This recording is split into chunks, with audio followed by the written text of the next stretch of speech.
Okay, so let's go ahead and get started. So I have a new setup right now. So I have basically, if you kind of looked at the list of participants, you'll see that I've joined twice.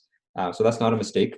So what I've basically done is I've joined from my desktop computer, so you can have my webcam, and then I'm also joined on my iPad, so I can take notes on here too. Okay. So what I did on Monday was I had kind of the lecture notes posted, and I just kind of highlighted that. I thought what's a little bit more useful was to actually, write notes in real time.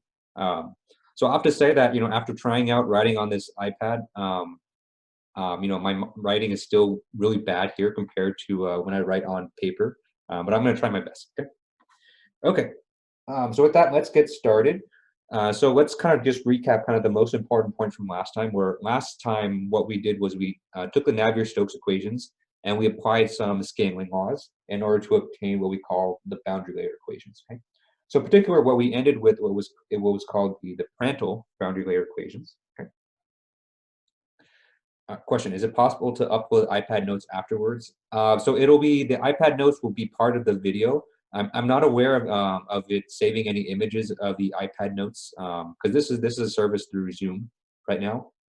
So basically, how it works is that I kind of write on this, and then when I want to erase, I clear it. So I don't think it's saving any images. So I don't think it's possible to upload it as like a PDF, just because this is kind of this is just the whiteboard that I have integrated with Zoom. But it'll be uploaded in the video that I'll post on YouTube, basically directly after the lecture. But in terms of the content, I'm basically following exactly the lecture notes that are posted. So the lecture notes that are posted are going to be a much more detailed and much more neat version of what I'm going to write down today. Okay, so the Prandtl boundary layer equation, right?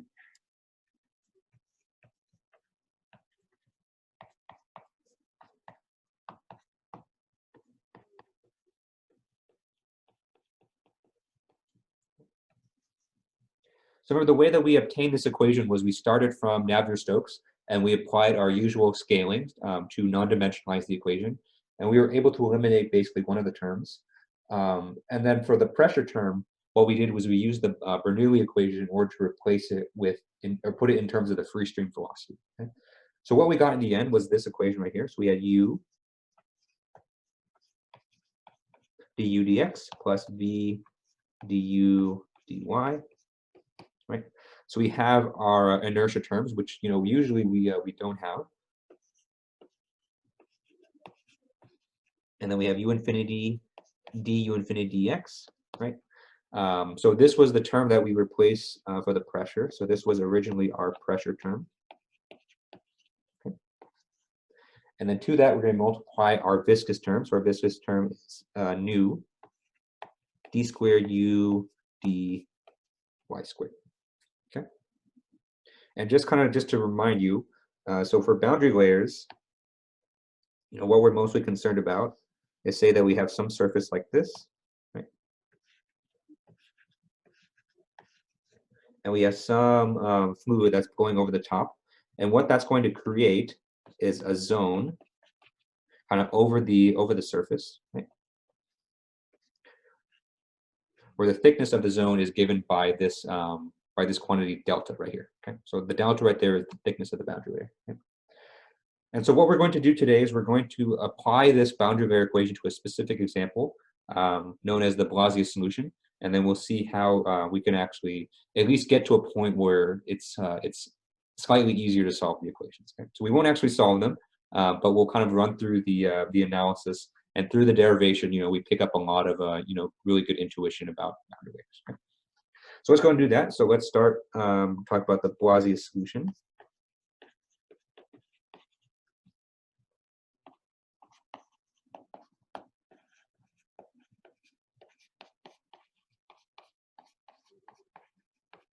Okay. So in particular, what Palazzi went out to solve was the boundary layer solution over a flat plate. Okay. So the geometry is actually kind of exactly as what you have up there. So you have just a very kind of flat plate. So there's no curvature or no slopes to this thing, and we have fluid that's being blown at it kind of parallel to that plate. Okay. So in this particular situation, since the plate is flat, And since the U infinity is going right over the plate, what we assume here is that U infinity is just going to be a constant.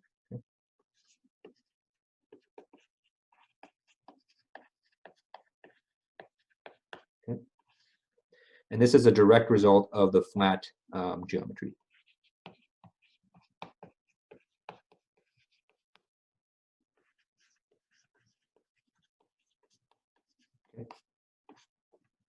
Because usually what can happen if you say you have an airfoil or you have some kind of a surface which has curves to it, right?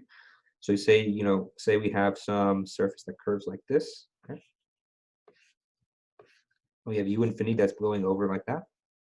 So because of the geometry of the surface, this U infinity here will not be constant.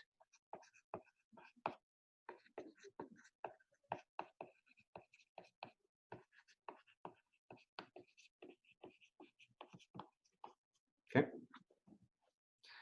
And the reason for that is, because the fluid is kind of forced to be kind of close to the plate, in order for it to kind of make this bend or to make this turn, it has to change magnitude and it has to change direction. So this quantity right here, d phi dx, is going to be non-zero. But for the case of a flat plate, since U infinity is a constant, what that tells us is that du infinity dx is going to be equal to 0. Okay. Right. So that's actually going to simplify our equations a little bit and make it a little bit easier to solve. Okay. Are there any questions before I clear the board? So what I found to be kind of the the most efficient way is to actually not use the eraser tool, because the eraser tool, it's so thin and I kind of have to erase kind of everything just like that. So I think it's easiest just for me to clear the board. But before I do that, I want to make sure that everyone has a chance to write everything down and to ask any questions that they want to ask.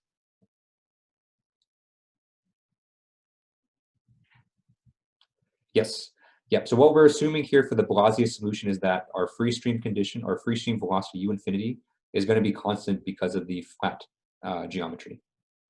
Because usually it's usually the geometry that's going to cause U infinity to either curve or change magnitude in order for it to kind of conform to that geometry.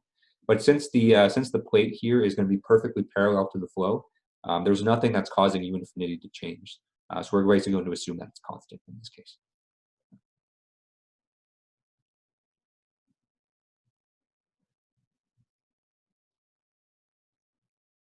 The assumption wasn't different from pre-midterm.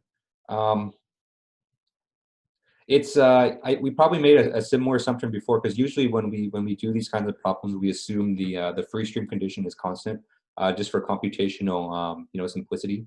But here we're kind of making it a little bit more rigorous, or kind of explaining why we do that. Yeah. Yeah, for curved surfaces, usually it's really hard to do that with analytical methods like what we're doing. So a lot of times, if you have any kind of curves or bends to your surface, then you kind of need to rely on computational tools. Just because for the pencil and paper calculation, it gets pretty difficult. But kind of the motivation behind this, or kind of why we're doing the hand calculations now, is it's less to do with giving you something that you can use in practice, but more about building kind of the understanding and the intuition, so that you can kind of bring that and take it to maybe like a computational tool where you can better kind of understand what's going on. All right, any more questions on this before I wipe the board?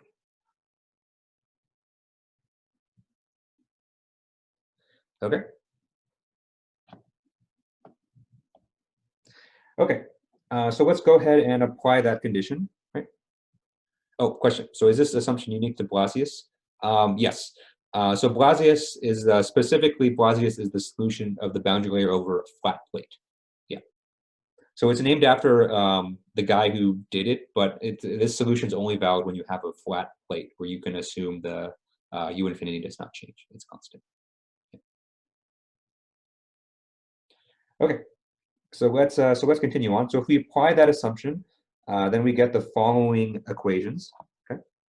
So remember, we're going to use conservation of mass. We get the continuity equation and the conservation of momentum. So for conservation of mass, we get the following equations. We get du dx plus dv dy is equal to 0. Okay. Okay. And then when we plug into conservation momentum, we get the following. We get u du dx plus v du dy. Right? And we cancel out the pressure term because we assume that u infinity is constant. And we get nu d squared u dx squared. Okay? And this is our other equation right here. Okay. Okay. So here we have two partial differential equations, and we have two unknowns. So we have u and v. Okay. Actually, let me be clear because my writing is terrible right now. So this v right here is viscosity, or nu. So that's our kinematic viscosity. U and v are both unknowns. So it's really hard to solve for both of them at the same time. So we're going to rely on this on a trick that we used before when we did drag on a Stokes sphere. Is we're going to rely on a stream function.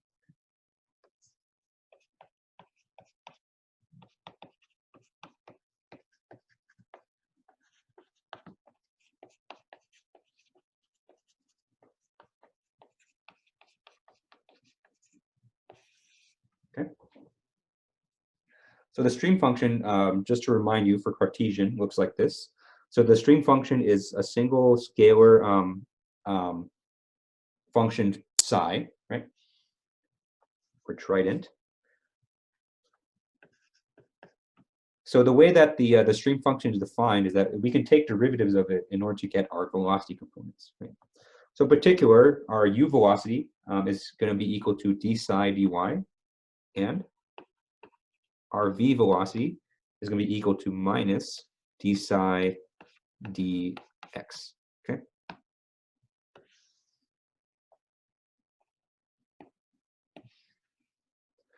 I love this box tool. Makes boxes so nice and neat. Okay, so let's take these equations and plug it in. So the question is, are these usually given? So yes. So the stream function is, the way it's defined is it's always going to be equal to these velocity profiles. Yeah. So that's just how the stream function is defined. Okay. The second derivative is with respect to x. Yeah, so it's kind of swapped. So in order to get the x velocity from psi, you take the derivative with respect to y. And then in order to get the y velocity from psi, you take the derivative with respect to x. Yeah, so they're mixed like that. It's supposed to be like that on purpose. Mm-hmm. Okay, so let's go ahead and plug these guys in. So we're going to take these guys and plug it into the momentum equation. And then once we do that, we get the following. Right, so we get d psi dy times d squared psi dx dy minus d psi dx times d squared psi dy squared is equal to nu d cubed psi dy cubed. Okay. All right, so we have a lot of derivatives here. Okay. So we're going to do one more thing, another trick that we've kind of relied on in the past. And since we've assumed that this plate is really, really long, right? So basically, we assume that the plate is semi-infinite.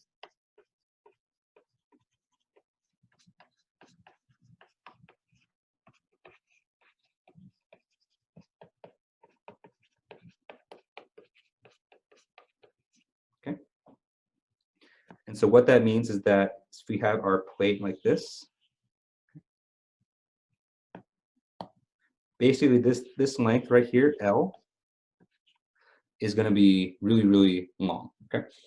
So basically, what this means is that if the x direction is really, really long, such that there's no length scale in x, right?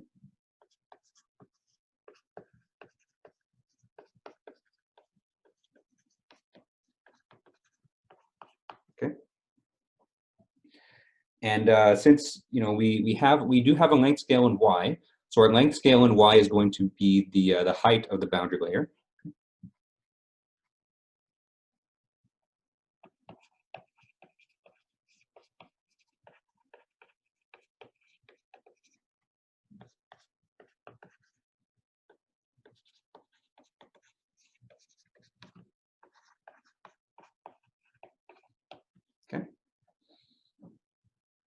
But that length scale in y is not something that we're imposing. So, you know, if you kind of remember from before, the boundary layer thickness is going to be something that we ultimately solve for, right?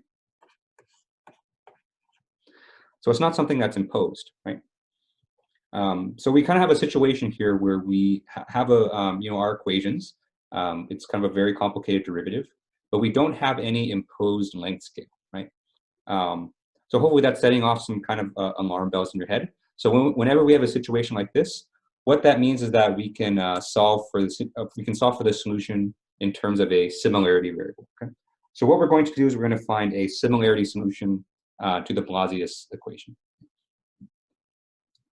All right. Are there any questions on this before I wipe the board and we start with the similarity solution?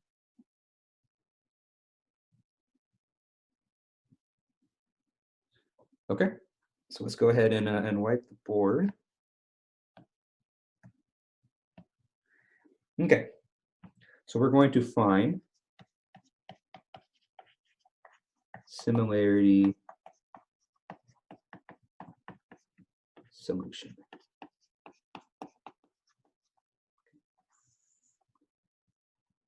Okay.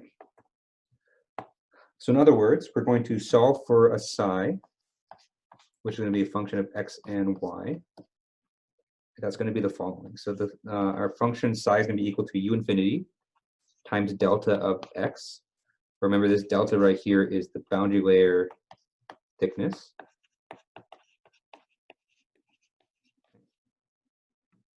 And then multiplied by some f of eta, where f of eta right there is our similarity function. Okay.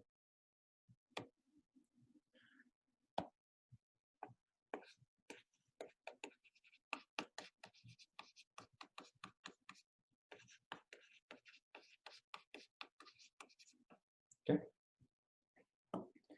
And so in this case, you know, before we actually embark on our similarity solution, we have to define what our similarity variable is.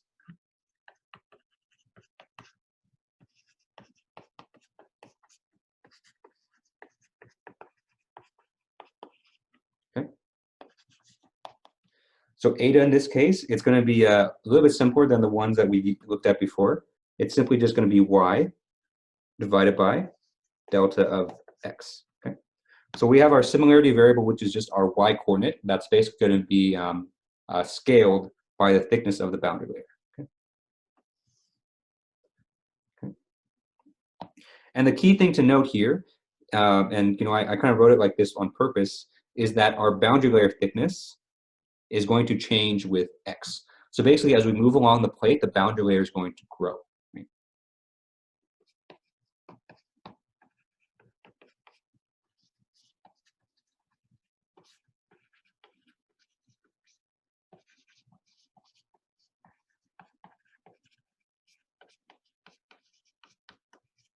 Okay. All right. So what we're going to do is we're going to take this psi right here, and then we're going to plug it into our equation above.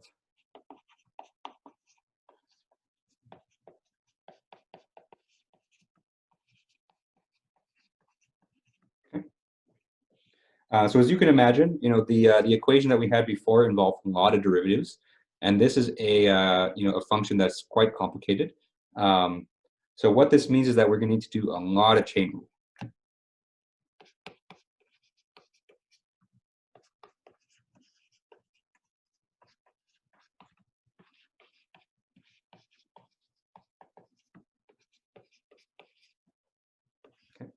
So I'll walk through one of them with you guys, and then I'll kind of, you know, using kind of that same method, you can do the other ones, because some of these get pretty intense because we have a lot of triple integrals and we have a lot of mixed integrals.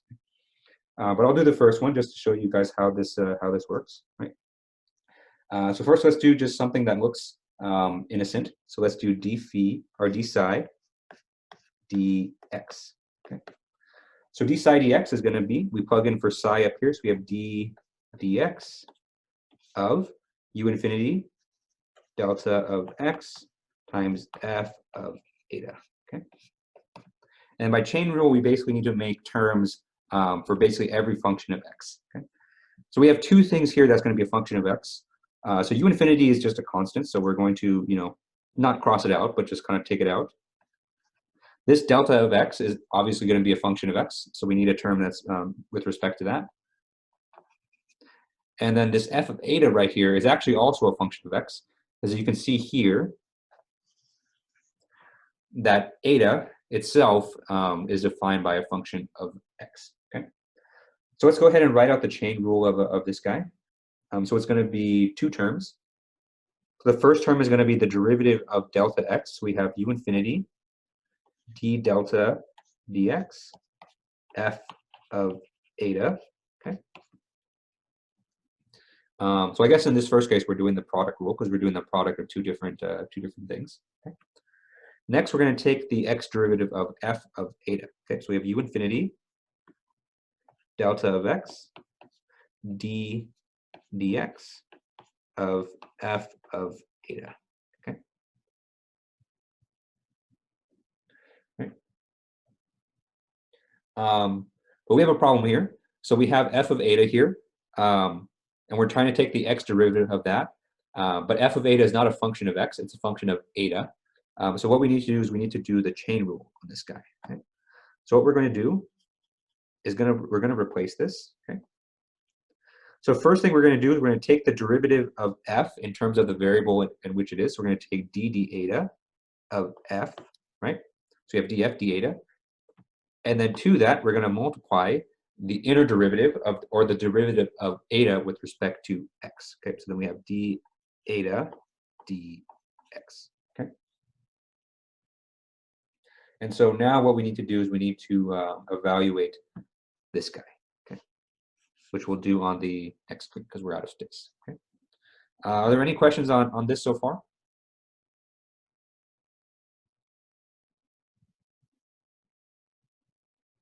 Okay. So I'm going to go ahead and wipe the board.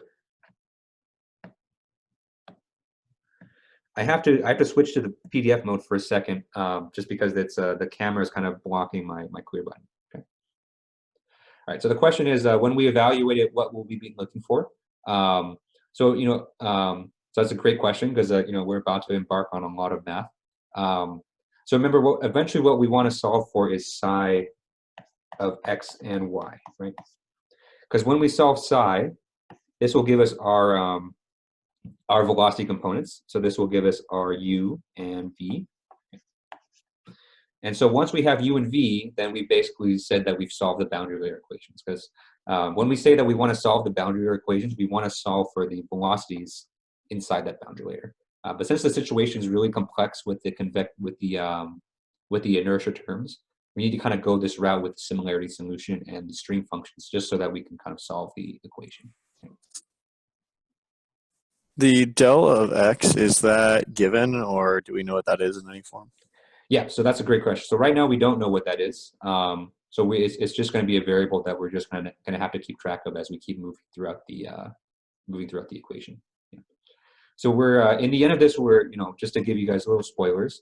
We're not going to be able to solve for that exactly, but what we are going to be able to solve for is we're going to learn how it depends on x. Okay. So what we're going to get is we're going to learn how this depends on x.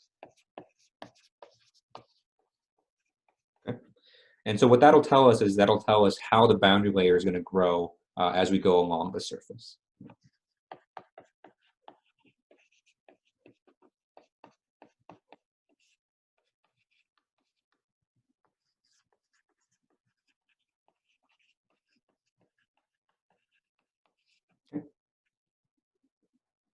So we can't solve for it because it's going to depend on a lot of different things that we don't have the values for here.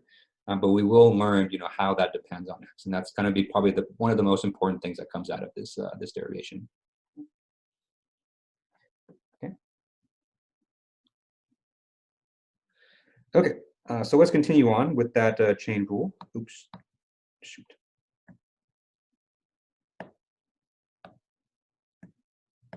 Okay. So let's evaluate d eta dx. Okay. So d eta dx is going to be d dx of y over delta of x, right? So we do the chain rule on this, we get minus y over delta squared of x d delta dx. Okay.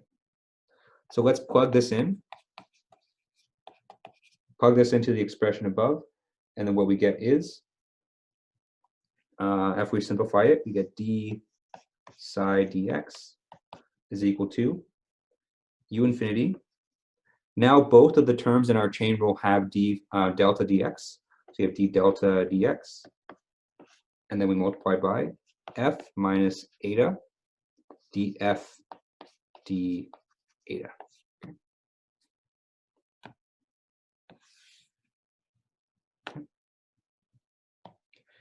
Okay, so that's the first derivative. So there's 4 more.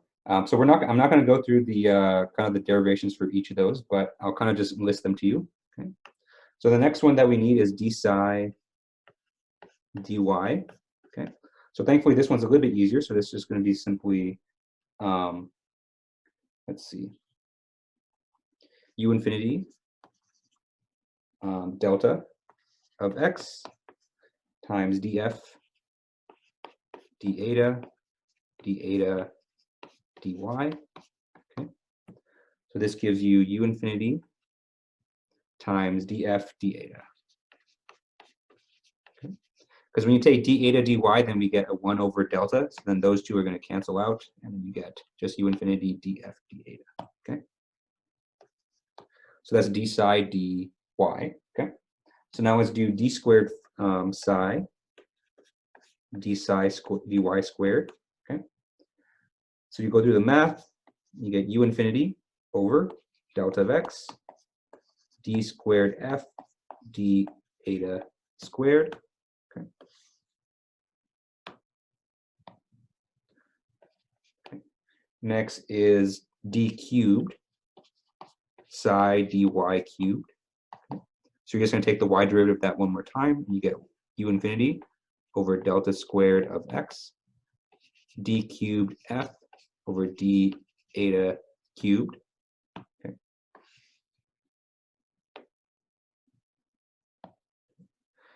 And then finally we have the mixed term. So we have d squared psi dx dy, right? And this is equal to minus u infinity all over delta of x times eta times d delta dx times d squared f d eta squared. Okay. Okay. So that was a lot of calculus in a very short amount of time. Okay. So I know my writing right now is terrible, so I need to learn how to write better on the iPad. But all these are in the lecture notes that are posted on. Okay. So what we're going to do is we're going to plug this in. Okay. And then we'll soon get a differential equation for f. Okay. All right. Any questions on this before we move on?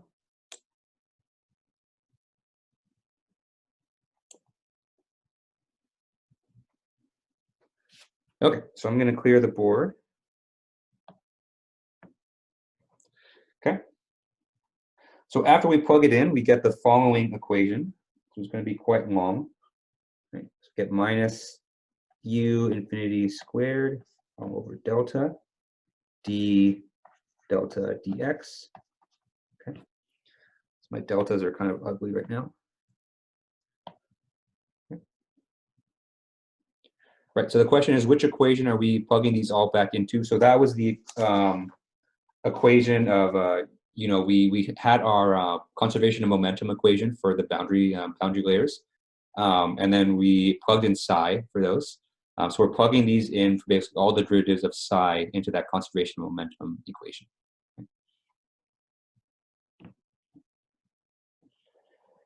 Okay, so let's continue on. So that's a delta. Okay. Eta df d eta times d squared f d eta squared minus u infinity squared all over delta times f times d delta dx times d squared f d eta squared, right, plus u infinity squared all over delta eta times d delta dx times df d eta d squared f d eta squared is equal to nu u infinity all over delta squared of x times d cubed f d eta cubed. Okay. So it's a lot of terms, I know, and a lot of writing. So I'll give you guys a chance to kind of catch up with that. In the meantime, let me test out something.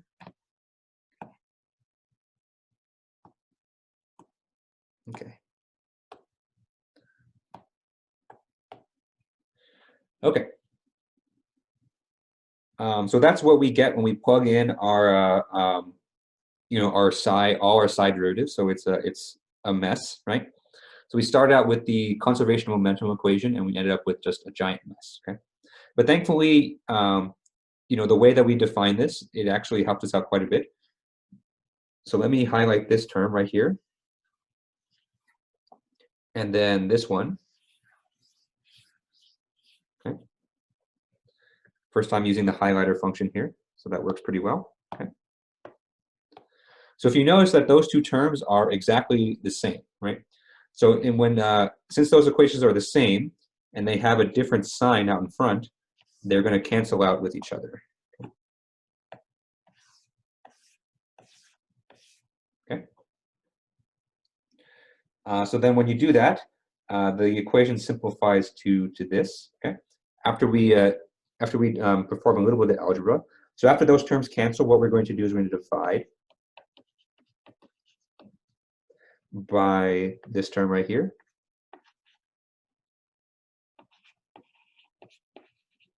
Okay.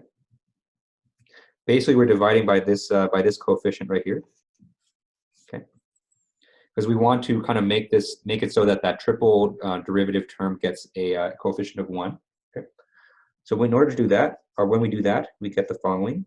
We get d cubed f d eta cubed, right, plus u infinity delta all over nu d delta dx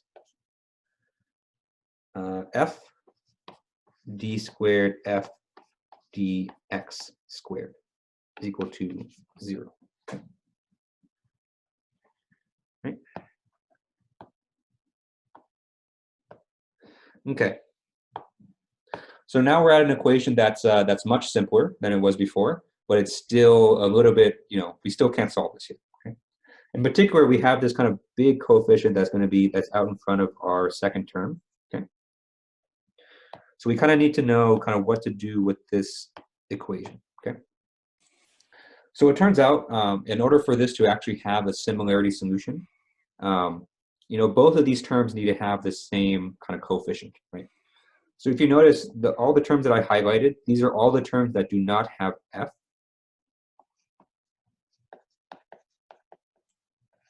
Is that d squared f dx squared supposed to be df squared d eta squared? Yes, thank you. Yeah, okay. It should be d eta squared. Yep, thanks for that.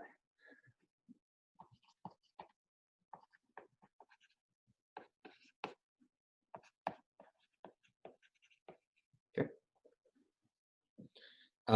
So in order for us to have a similarity solution for f, it turns out that this coefficient here needs to have a coefficient of, or needs to be a constant, sorry.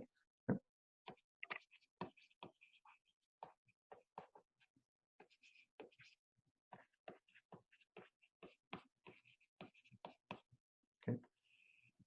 Because if this coefficient here was not a constant, then basically that kind of invalidates our similarity solution. So our solution wouldn't follow the assumption that we had before. Okay?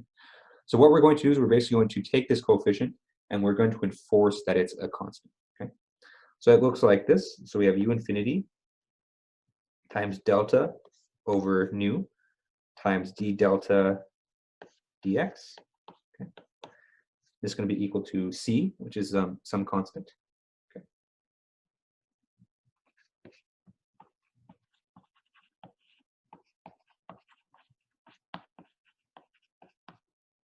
Okay. So if we rearrange the terms a little bit, we get an equation that looks like this. We have delta d delta dx is equal to nu times c all over u infinity. Okay.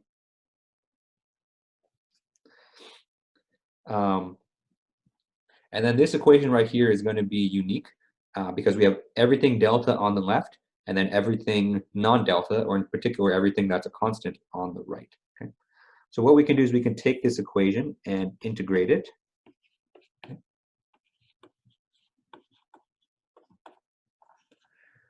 And then what that will do is that'll give us an actual equation, or at least a relationship for delta. Okay, which is, remember, that was one of the things that we were seeking at the beginning of this derivation, was to find out how delta depends on x. Okay. Okay. Any questions on this before I wipe the board?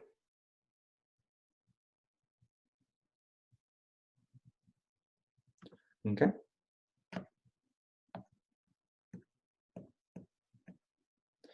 Okay. So if we perform that integration, we get something that looks like this. So we get 1/2 delta squared of x is equal to nu c x all over u infinity, right, plus c1. Okay.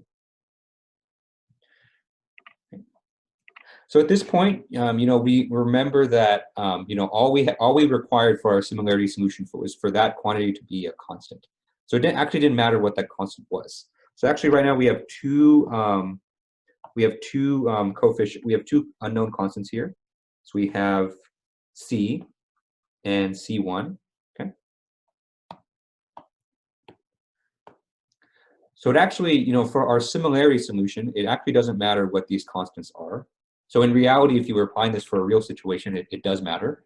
But since we're kind of just solving this theoretically, we have kind of the freedom to choose whatever we want for these constants. Okay.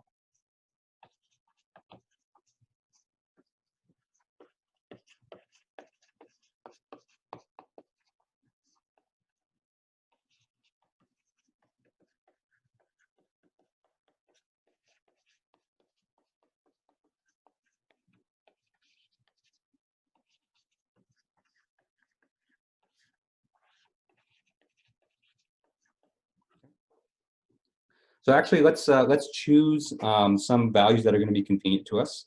So let's choose c1 is equal to 0, just so this guy kind of goes away. And then let's choose c is equal to 1. Okay. So if we do that, then we get 1/2 delta squared of x is equal to nu x all over u infinity. Okay. So if we solve for delta, then we see that delta is equal to 2 nu x all over u infinity square root. Okay. So you can see here that we've basically up to a couple arbitrary constants, we've solved for the dependence of delta on x. Okay.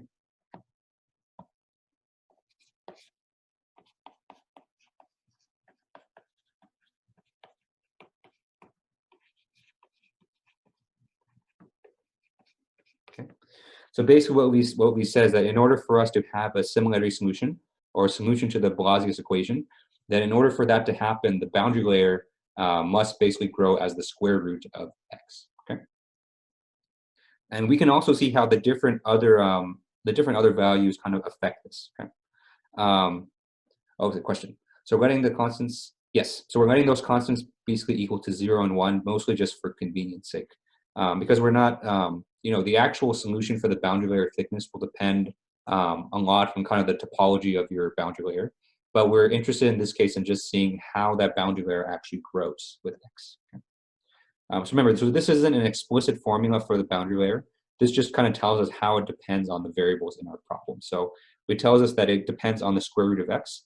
So as X increases, then we take the square root of that, and that boundary layer is going to grow. Okay. We also see that the viscosity is in the numerator. Okay. So if we have a more viscous fluid, that's basically going to help the boundary layer grow faster, right? And then in the denominator, we have U infinity. Okay. So basically what that tells us is if our free stream velocity is faster, then that's going to impede the growth of the boundary condition. So the boundary layer is going to grow slower than it would if it were a slower fluid. Okay. Right. So then if we plug this, we plug these guys back in, then we get the following equation. Right. So because remember, this was the coefficient in front of the F term. So we plug that back into the F term, we get the following differential equation.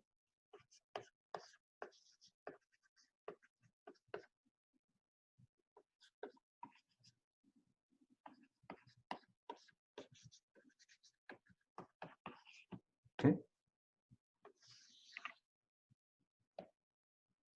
So I'm going to box this equation because this is kind of as far as we can take it.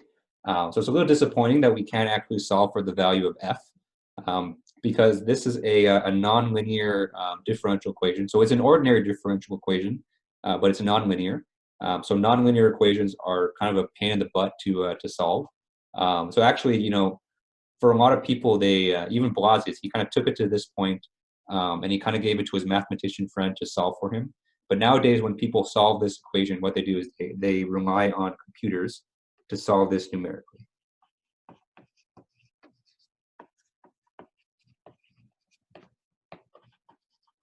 Okay. So if you have a friend that's a math major that has fun doing these things, you can give this to him, or you can solve it numerically. Okay. Yeah. So so basically what we plugged in was basically C, right? Because remember what we said was that our quantity here. Let's see. Our quantity U infinity delta over nu d delta dx has equal C. Okay. So basically what we plugged in was just C. So in this case, we assumed C was 1. So we plugged in 1 in for that. Okay.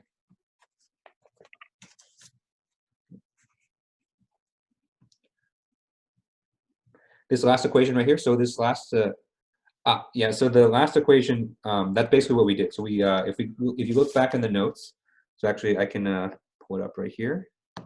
Right. Oops.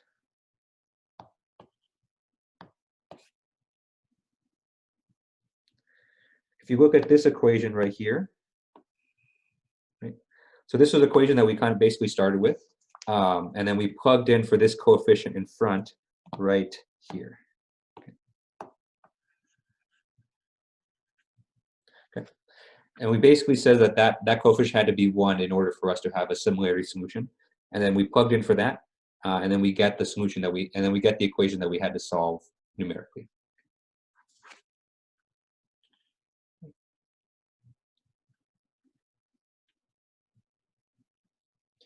All right, any other questions on this?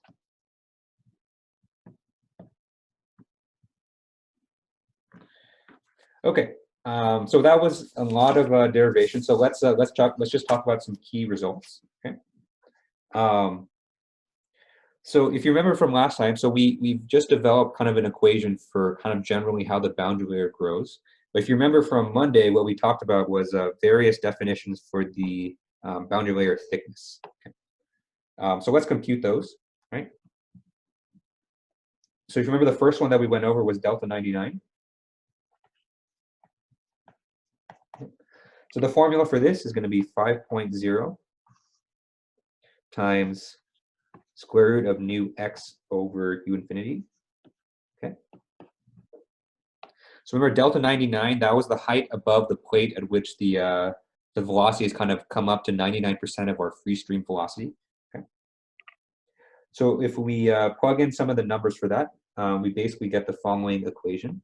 Right? So you get delta 99 over x is equal to 4.93 divided by square root of the Reynolds number with respect to x. Okay. With this guy, Rex is equal to u infinity x all over nu. Okay. So that's the Reynolds, that's kind of like the local Reynolds number at some location x along the plate. Okay. Right, and then continuing along that same vein, we can come up with similar formulas for the displacement and the momentum thickness. Right, we get delta star. So this is the displacement thickness over x is equal to 1.72 all over square root of Rex. Right, and then we get theta, which is the momentum thickness over x, is equal to 0.664 all over Rex. Okay.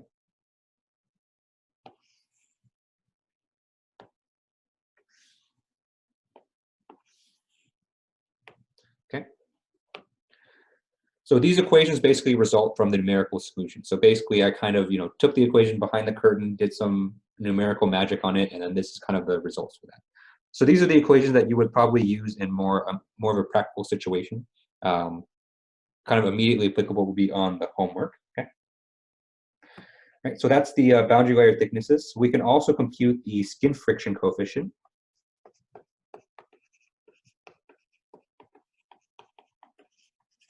Okay. This will basically allow us to evaluate the viscous shear stress.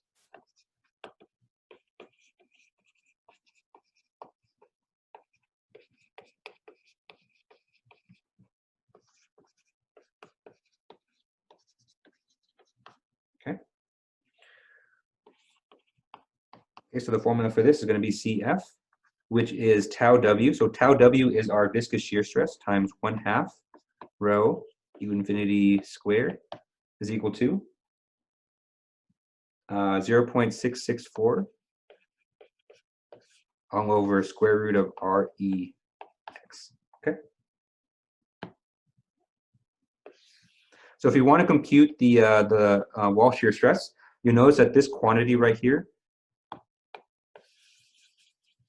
this is the same as this quantity right here. Okay. So basically, you compute that quantity for the momentum thickness, and then you multiply it by this quantity right here. Okay. So to get the wall shear stress, you take this 0.664 divided by square root of Rex, multiplied by 1/2 rho u infinity squared, and then that will give you a measure of the viscous wall shear stress on the wall. Okay. And this will allow you to compute something that's really important for boundary layer flows. This will let you compute the drag force. Okay.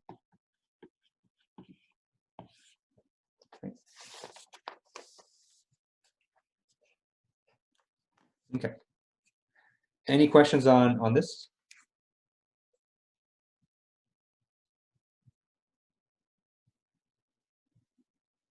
Okay. So I'm going to wipe the board then. Okay. So one thing I kind of want to just kind of highlight for you that is not often said in some textbooks is that the skin friction coefficient CF, it actually decreases for higher values of x. Okay.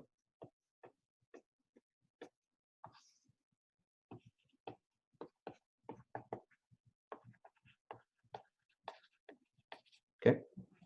So basically what this tells you is that as you travel along the plate, or as you go down to farther distances along the plate, then this wall shear stress or the drag force or the drag stress is going to be maximum at the leading edge. Okay.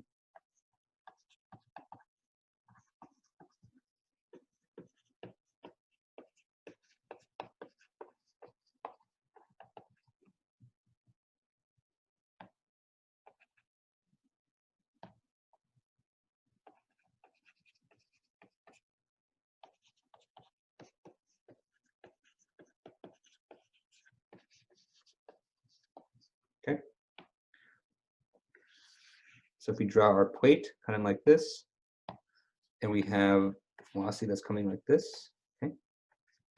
What we say is that the shear stress or the drag force is going to be maximum here. And then as you travel along the plate, then the drag force is basically, or the viscous shear stress is going to decrease, okay? And the reason for that is because as you travel along the plate, the boundary layer is getting larger. And as the boundary layer gets larger, then the velocity gradients are going to be more gentle.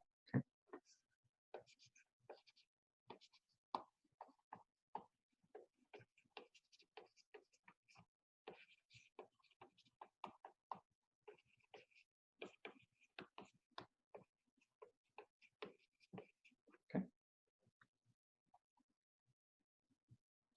Okay. Any last questions on Blasius before we move on to just more conceptual stuff?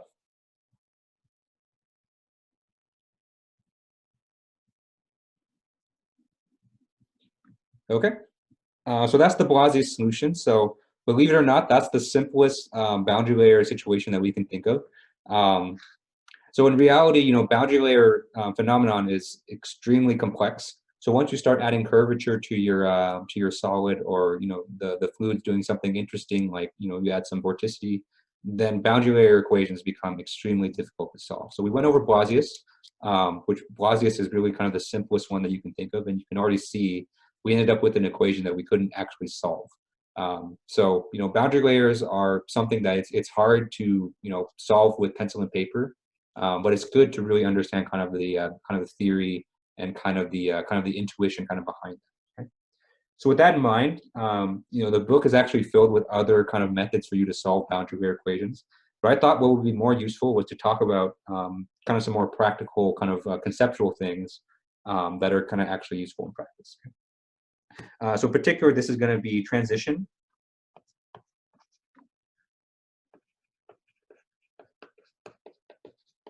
And turbulence. And separation.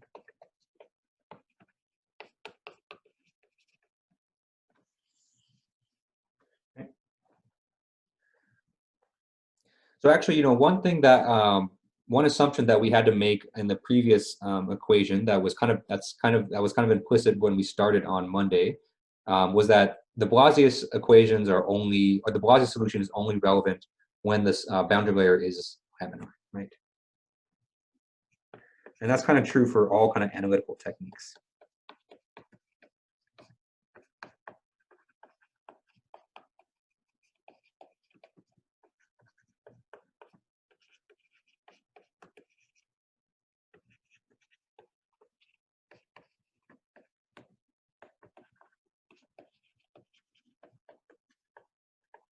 Okay. And so for boundary layers, because we have a Reynolds number that's increasing with x, right? So we have Reynolds number is u infinity x all over nu, okay? So as we travel along the plate, or as x increases, our Reynolds number is actually increasing, okay? So what this kind of implies is that, you know, there's a certain point where the Reynolds number will kind of cross a certain threshold, and then that will kind of trigger turbulence, okay?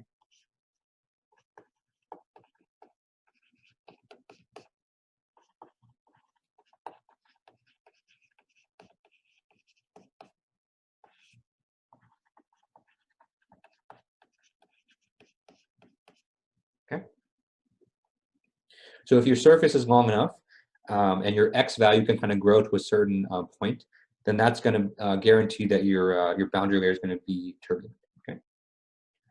Okay. So let me. I'm going to draw a picture of that, but I need to wipe the board for this. Are there any questions on this board before we move on? Okay.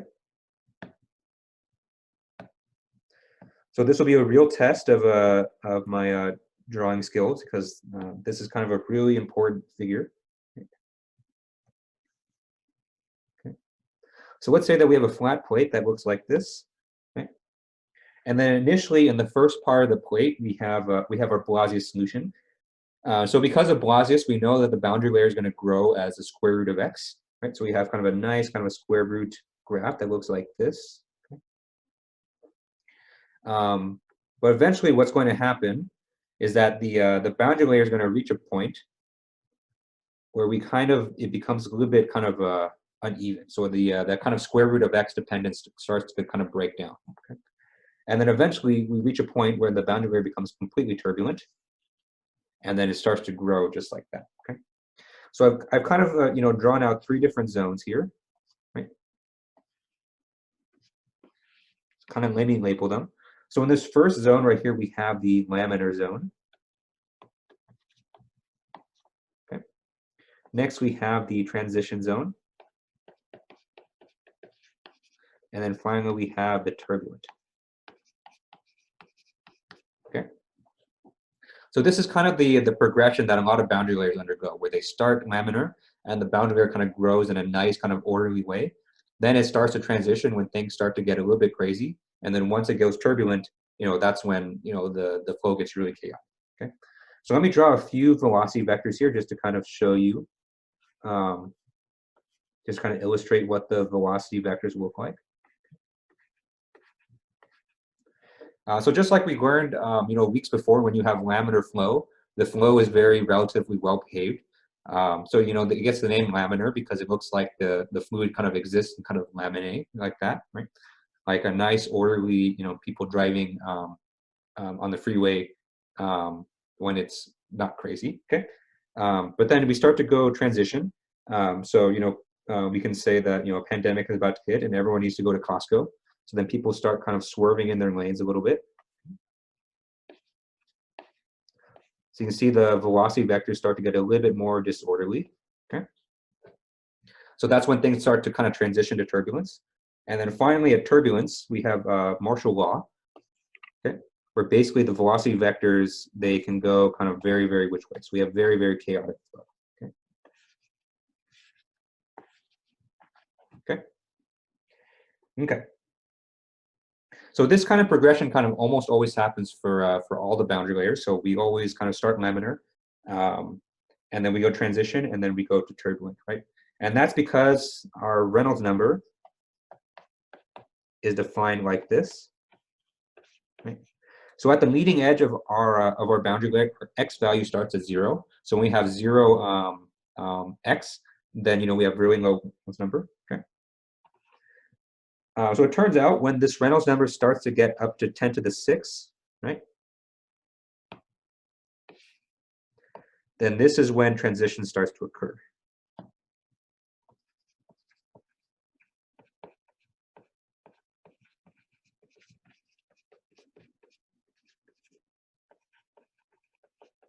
Okay.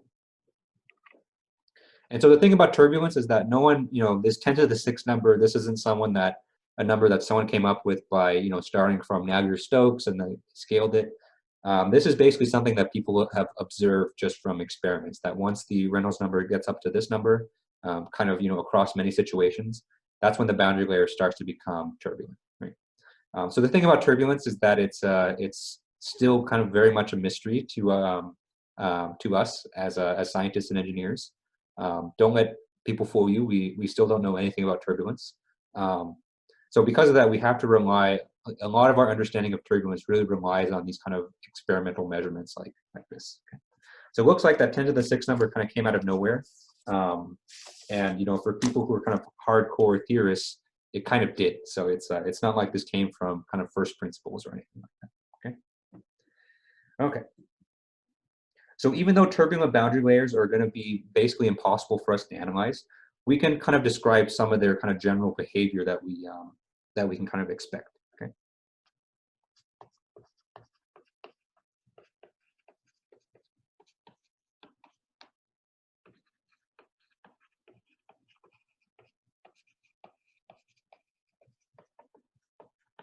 Okay.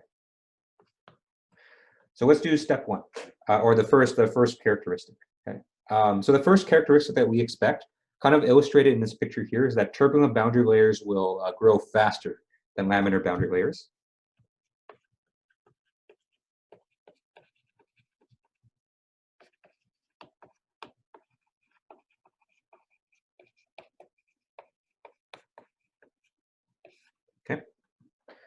So if you remember from, so the Palazzi solution, what that basically said was, the boundary layer goes as a square root of x. So the turbulent boundary layer will grow much faster than square root of x. Okay.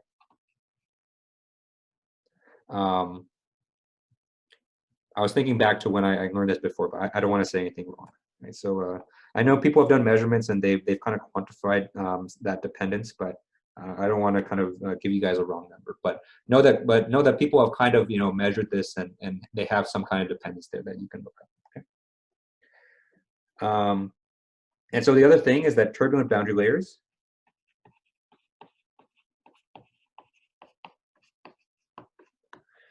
they tend to have more skin friction.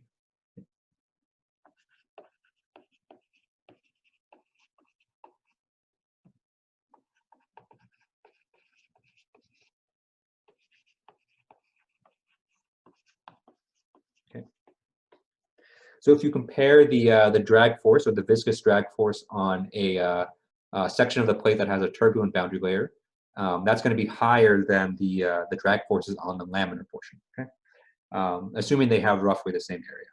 And the reason for this is that because of the chaotic flow, what tends to happen is that some of the velocity, because some of it's going down, it literally rams into the surface itself. Okay. And so because you have fluid particles due to the chaotic flow kind of hitting the surface itself, then those fluid particles are going to transfer their momentum there. So that's going to result in much more of a drag force on the plate than a laminar case. Or laminar, the flow kind of almost always goes parallel to the plate. Okay.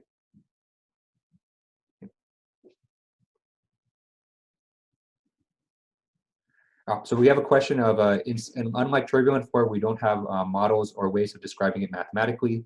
Do we have the same things for transitional flow? So transitional flow is kind of the same thing as turbulence, where once that flow starts to get chaotic, then as we understand it right now, it kind of just starts to move in random directions. So the randomness isn't as pronounced as in the turbulent regime, but once you start to add that kind of randomness in there, then it becomes almost impossible. So there's experimental measurements that kind of describe the transition regime, but we don't have any equations that can solve for it. I mean, for the laminar portion, we barely have some equations that can solve for it, and even that's kind of a stretch because we have to rely on numerics to do that. Okay. Any more questions on this before I wipe the board?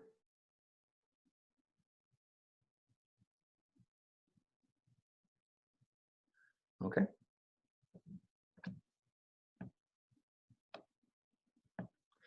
Okay.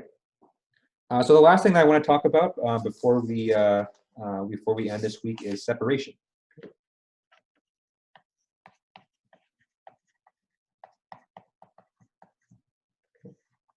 Because up to this point, with our flat plate kind of pictures, we have assumed that the boundary layer kind of always stays attached to the surface, but that isn't always the case, right?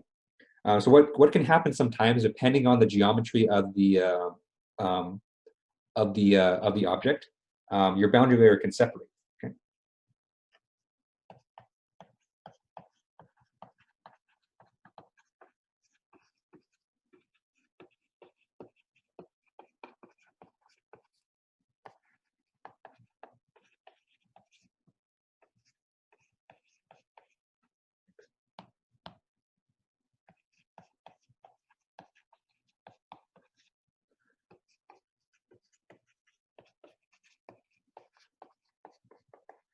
Okay.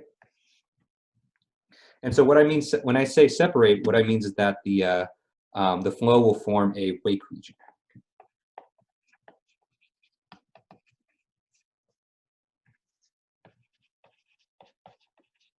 Okay.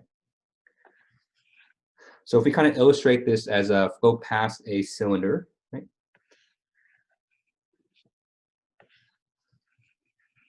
So geometrically similar to our flow past a Stokes sphere from the creeping flow unit.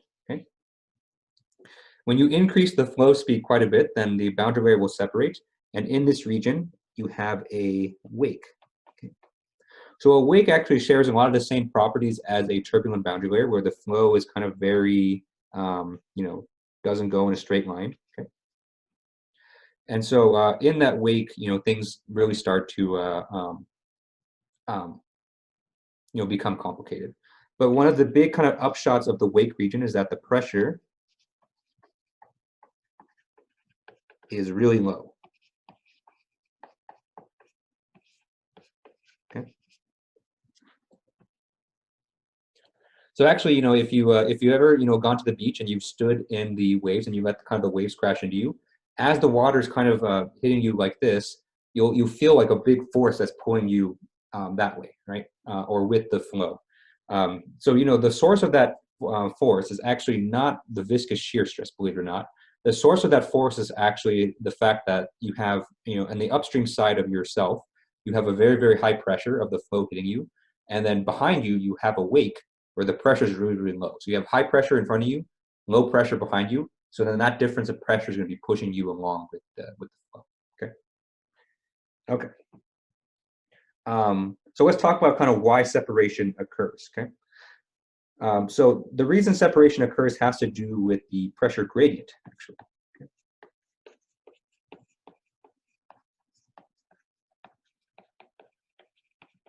Okay. Because if you remember from the Palazzi solution, we assumed that there was no pressure gradient because our flow was completely straight. But once you start to add curvature to your solid, then the pressure can start to vary along the surface. Okay. So in particular, let's look at the situation at the wall.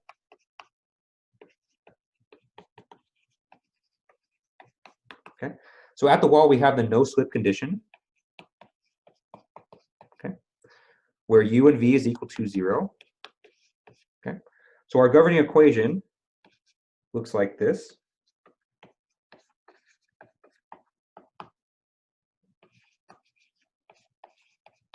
Okay.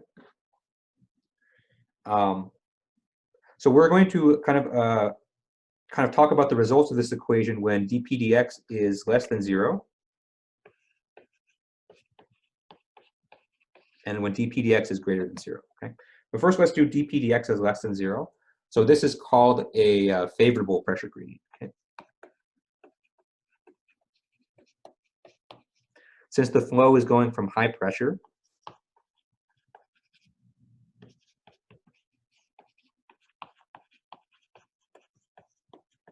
to low pressure. Okay. Or in other words, this is saying that the pressure is decreasing in the direction of flow. Okay.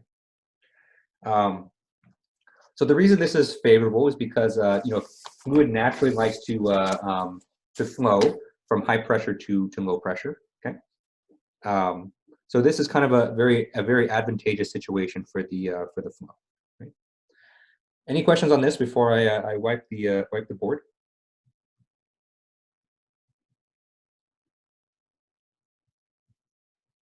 Okay.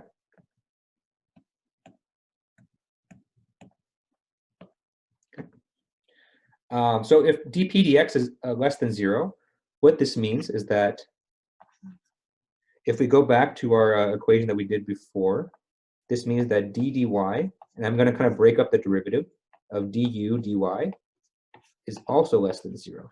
Okay. So if we look at kind of the geometry of the, or if we look at the how the velocity profile is inside the boundary layer. Okay.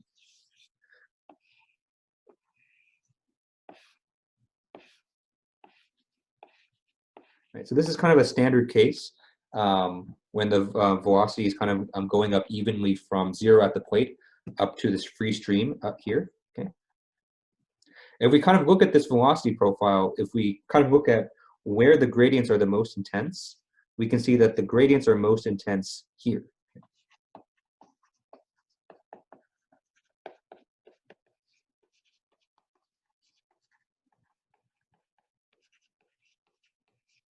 Okay. And so this makes sense because at the plate we have 0 velocity, and then it needs to go from 0 velocity up to u infinity, which is the free stream. Okay. So as we go, or as we kind of progress in the throughout the boundary layer, this quantity right here, which is the gradient, this has to decrease as we go up into the boundary layer. Okay. So when we have a favorable pressure gradient, which says the dpdx is less than 0, then we kind of have this nice thing where the the velocity is kind of transitioning the way it's supposed to, where it's kind of really high at the wall and then kind of slowly goes outward. Okay. Okay. So next we have an adverse pressure gradient. Okay. So this is when dpdx is greater than 0. Right. So when dpdx is greater than 0, what tends to happen is that d dy of du dy is greater than 0. Okay. And this is actually a bad thing right here. Okay. So what this tells us is that there will be some inflection point in the velocity profile.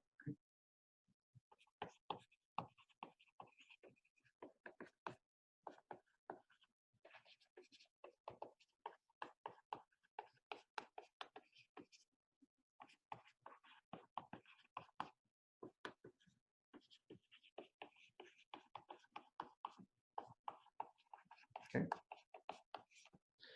And so with that, we're, I'll kind of, leave you guys on a cliffhanger a little bit. So we'll pick this up on Wednesday, okay? Because it's 8:15. I don't want to keep you guys for too long. And then so on Wednesday we'll finish up these kind of just the very last bit of these lecture notes, and then we'll cover just a little bit more on boundary layers before we head into the spring break. Okay.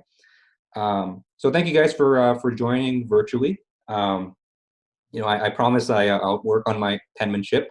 Maybe I'll get a glove so I can rest my hand on the iPad, and then we'll improve this as we go along. Okay. All right. So, question is, will there be any content that we need to review on Monday? So no. So Monday. So basically, you have everything you need to do the homeworks. So that's kind of that was my primary concern today. So for Monday, you don't need to do anything. We'll just kind of pick up kind of where we left off by next Wednesday. So Monday, take care of yourselves, take care of your loved ones, and we'll pick this up on Wednesday. So take care, everyone. Stay safe, stay healthy. I'll stay on the line for another 10-15 minutes in case there are any questions. But with that, I will see you guys next week. Okay. Thank you, everybody.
Okay, I'm gonna sign off then. If you have questions, then definitely let me know. So I'm gonna end it so I can start to upload this video to YouTube. Okay.